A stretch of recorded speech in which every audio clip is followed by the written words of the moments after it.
Jute মিলের manager ঢুকলো, ঢুকে বলছে, আচ্ছা মিস্টার কাজল, আপনার মেশিনের প্রোডাকশান কত?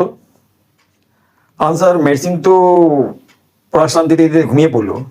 কি বলছেন? হ্যাঁ, পাওয়ার অফ যা হয়। তারপরে এই যে রিডিং তো আপনার ভুল করে না, দুজন ম্যান পাওয়ার কম। ও আচ্ছা, আপনাদের ওই চার্জম্যান কোথায়?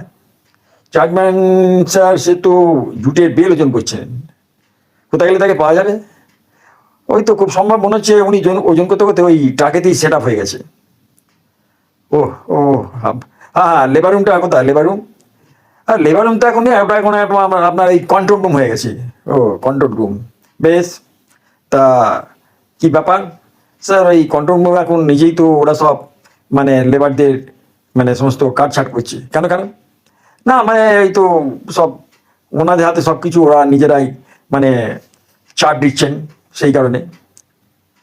তা বলছিলাম যে মিস্টার কাজল, আপনি কি আজকে পুরোপুরি ফিট হয়ে এসছেন অফিসে?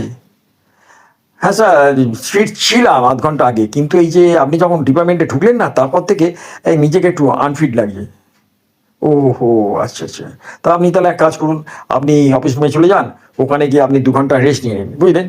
নিয়ে এসে আপনি মেশিনের সঙ্গে কন্ট্যাক্ট করে নিন, মানে থরলি মানে ভাবুন যে কটা মিল এখান থেকে শিফট করানো যায়, মানে আন্দামানে এখান থেকে নিয়ে যাওয়া যাবে। ওহো, তাহলে স্যার মিলগুলোর কি হবে? আরে মিলের কথা ভাবুন, ছাড়ুন তো। মনে করুন না এই মিলগুলোকে আমি হাফ মার্ডার করে দিলাম। হ্যাঁ, হাফ মার্ডার? না না, তাহলে তো স্যার খুবই মুশকিল হয়ে যায়। তাহলে একটা আমিও মানে ভাবছিলাম, একটা চিন্তা করছিলাম যে আপনি এত মহৎ কাজ করছেন, তাহলে তো আপনাকে একটা গিফট দিতেই হবে। কি গিফট দেবেন? ধরুন আপনাকে যত তাড়াতাড়ি সম্ভব এই মিল থেকে ট্রান্সফার করিয়ে অন্যত্র পাঠানো যায় কিনা, সেটাই ভাবছিলাম।